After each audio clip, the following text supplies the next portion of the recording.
Hello students, मैं doctor Gajendra पुरोहित। और अगर आप मैथमेटिक्स में रिसर्च फील्ड में अपना करियर बनाना चाहते हैं तो this is the best exam जो आज मैं आपके सामने बताने वाला हूं। और ये एग्जाम जो है ये है NBHM, that is national board of higher mathematics. ये एग्जाम कंडक्ट कराता है फॉर मास्टर्स इन मैथमेटिक्स और पीएचडी इन मैथमेटिक्स, राइट। कुल मिला के सीधी सीधी बात यह है कि अगर आप अपना मैथमेटिक्स फील्ड में आप इंटरेस्ट रखते हैं और इस फील्ड में अपना रिसर्च में करियर बनाना चाहते हैं तो this is the best option. इससे पहले मैंने टीआईएफआर एग्जाम के बारे में, गेट एग्जाम के बारे में, आईआईडीजेम एग्जाम के बारे में, सीएसआईनेट एग्जाम के बारे में, इन सभी एग्जाम के बारे में इंफॉर्मेशन दे चुका हूं। तो आप आईटी पे जाके देख लीजिए, लिंक डिस्क्रिप्शन में भी आपको मिल जाएगा। और आज हम इसके बारे में बात करेंगे कि जो एनबीएचएम एग्जाम होता है इसकी एलिजिबिलिटी क्राइटेरिया क्या है, यहां पे कितनी स्कॉलरशिप आपको मिलती है, इंपॉर्टेंट डेट्स क्या होती है, एप्लीकेशन फीस कितनी होती है, वैलिडिटी ऑफ सर्टिफिकेट कितने टाइम का होता है, सिलेबस क्या है, इंस्टीट्यूशन इंक्लूडिंग द एनबीएचएम कौन कौन से हैं, एग्जाम पैटर्न क्या है और कट ऑफ्स क्या रहा है, ये सभी टॉपिक्स मैं आज आपके सामने यहां पे लेके आने वाला हूं। और मैं कुछ इंपॉर्टेंट टिप्स आपको देने वाला हूं, तो वीडियो को लास्ट तक जरूर देखिए। बात करेंगे एनबीएचएम एग्जाम देने के लिए आपका एलिजिबिलिटी क्राइटेरिया क्या होना चाहिए। अगर आप एमएससी करना चाहते हैं एनबीएचएम से तो आपका जो बीएससी है वो फर्स्ट डिवीजन से होना चाहिए या फिर बीए होना चाहिए मैथमेटिक्स के साथ। अगर आप पीएचडी करना चाहते हैं एनबीएचएम से तो आपका जो एमएससी है या फिर एमए मैथमेटिक्स आपका फर्स्ट क्लास होना चाहिए। बात करेंगे स्कॉलरशिप के बारे में। अगर आप एमएससी कर रहे हैं एनबीएचएम से या फिर पीएचडी कर रहे हैं तो इसमें यहां पे अगर एमएससी कर रहे हैं तो आपको 6000 पर मंथ मिलता है। और एमएससी 2 ईयर प्रोग्राम होता है तो 2 साल तक मिलेगा आपको 6000 पर मंथ। अगर आप पीएचडी कर रहे हैं तो यहां पे 31000 पर मंथ मिलेगा फॉर 2 ईयर। अगर उससे ज्यादा टाइम लग रहा है तो उसके बाद जितने भी साल आप करते हैं 35000 मिलता है। और अगर मैक्सिमम अगर आपने 5 ईयर तक कंप्लीट कर दिया तो ठीक है। अगर उससे ज्यादा लग रहे हैं, मतलब अबव 5 ईयर लग रहे हैं, तो फिर आपको 40000 पर मंथ मिलेगा। इसमें आपको ये तो समझ में आ गया कि एनबीएचएम एग्जाम क्या है और आप क्या क्या कर सकते हैं यहाँ पे, लाइक एमएससी और पीएचडी।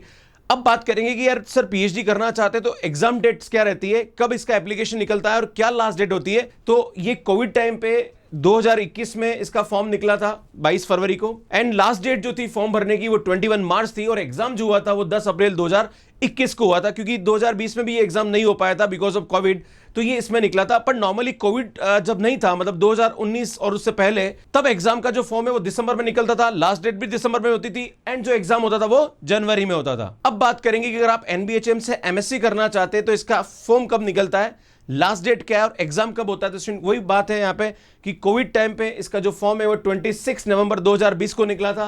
इसका जो लास्ट डेट था वो 5 जनवरी 2021 था और जो एग्जाम था वो 25 जनवरी 2021 को हुआ था। पर कोविड जब नहीं था, मतलब 2019 और उससे पहले, एप्लीकेशन जो डेट है वो जुलाई में निकलती थी एंड क्लोज, मतलब लास्ट जो एप्लीकेशन डेट थी वो जुलाई होती थी, एंड जो एग्जाम होता था वो अक्टूबर में होता था। अगर सब चीजें आगे सही रहती तो मान के चलिए कि एप्लीकेशन डेट इसकी जुलाई में होगी, लास्ट डेट भी जुलाई में होगी और अक्टूबर में इसके एग्जाम होने की संभावना है। अब बात करेंगे एप्लीकेशन फीस के बारे में। तो अगर आप एमएससी के लिए फॉर्म भर रहे हैं, मतलब अगर आपने बीएससी कर लिया और एमएससी करना चाहते हैं एनबीएचएम से, तो 300 रुपीज यहाँ पे फॉर्म की फीस होती है। अगर आप पीएचडी करना चाहते हैं आफ्टर एमएससी, यहाँ पे 400 इसकी फीस होती है। अब बात करेंगे सिलेबस की कि अगर आप एमएससी करना चाहते हैं एनबीएचएम से या पीएचडी करना चाहते हैं तो यहाँ पे सिलेबस लगभग कॉमन ही होता है। बस एक जो लास्ट में कैलकुलस एंड डिफरेंशियल इक्वेशन होता है ये पीएचडी वाले स्टूडेंट्स के लिए एक्स्ट्रा होता है। अब बात करेंगे टॉपिक्स के लिए, कौन कौन से टॉपिक्स यहाँ पे पूछे जाते हैं एग्जाम में। तो अलजेब्रा में एब्स्ट्रैक्ट अलजेब्रा और लीनियर अलजेब्रा आता है। एनालिसिस में real analysis and complex analysis पूछा जाता है। Geometry, topology, permutation and combination, ये सभी टॉपिक्स पूछे जाते हैं। And calculus and differential equation जो है ये सिर्फ पीएचडी वाले स्टूडेंट्स के लिए आता है। मतलब ये जो एबीसी पॉइंट है ये एमएससी अगर आप करना चाहते हैं उसके लिए एंट्रेंस एग्जाम जो होता है एनबीएचएम का उसके लिए, और ये जो चारों पॉइंट है ये पूछे जाते हैं अगर आप पीएचडी करना चाहते हैं एनबीएचएम से। अब बात करेंगे कि जो इसकी वैलिडिटी है वो कब तक की है। तो यहाँ पे जो वैलिडिटी है वो 1 ईयर की है, 1 साल यहाँ पे इसका जो एग्जाम होता है उसका सर्टिफिकेट वैलिड होता है। अब बात करेंगे कि अगर आपने एनबीएचएम एग्जाम का एमएससी एंट्रेंस एग्जाम क्लियर कर लिया या फिर पीएचडी एंट्रेंस एग्जाम क्लियर कर लिया तो आप कहां से एमएससी या पीएचडी कर सकते हैं। तो ये सभी इंस्टीट्यूट है, यहां से आप अपना एमएससी या फिर पीएचडी कर सकते हैं। इंस्टीट्यूट है यहाँ पे एचआरआई इलाहाबाद, एक है IISER Mohali, IISER Pune, NISER, IMSc and IISER Berhampur. इन सभी से आप अपना एमएससी या फिर पीएचडी कर सकते हैं अगर आप एनबीएचएम एग्जाम को क्वालिफाई करते हैं तो। बात करेंगे हम exam pattern for MSc entrance examination for NBHM. तो यहाँ पे 3 सेक्शन आते हैं एग्जाम पेपर में। जो फर्स्ट सेक्शन होता है उसके अंदर अलजेब्रा पूछा जाता है जिसके 10 क्वेश्चन होते हैं और हर क्वेश्चन 1 मार्क का होता है। बी सेक्शन में एनालिसिस आता है, that is complex and real analysis, जिसके 10 क्वेश्चंस पूछे जाते हैं और हर क्वेश्चन 1 मार्क का होता है। बाकी कुछ मिसलेनियस टॉपिक है, कुछ मिक्स टॉपिक्स और आ जाते हैं तो इन पे 10 क्वेश्चन पूछे जाते हैं और हर क्वेश्चन यहाँ पे क्या होता है 1 मार्क का होता है। इसलिए यहाँ पे कोई नेगेटिव मार्किंग नहीं होती है। सो स्टूडेंट बात करेंगे exam pattern for the PhD. तो यहां पे हमारे पास 5 सेक्शन होते हैं। स्टूडेंट ए सेक्शन के अंदर हमारे पास एलजेब्रा के 10 क्वेश्चन आते हैं, हर क्वेश्चन 1 मार्क का होता है। स्टूडेंट बी सेक्शन में हमारे पास एनालिसिस आता है, जहां पर 10 क्वेश्चन होते हैं और हर क्वेश्चन 1 मार्क का होता है। स्टूडेंट सी पार्ट में हमारे पास टोपोलॉजी आता है, जिसके 10 क्वेश्चन होते हैं, हर क्वेश्चन 1 मार्क का होता है। डी सेक्शन में हमारे पास कैलकुलस एंड डिफरेंशियल इक्वेशन पूछा जाता है, जिसके 10 क्वेश्चन होते हैं, हर क्वेश्चन 1 मार्क का होता है। एंड जो ई सेक्शन होता है इसमें मिसलेनियस होते हैं, जहां पर 10 क्वेश्चन पूछे जाते हैं और हर क्वेश्चन यहाँ पे 1 मार्क का होता है। मिसलेनियस मतलब मिक्स टॉपिक हो सकते हैं यहाँ पे।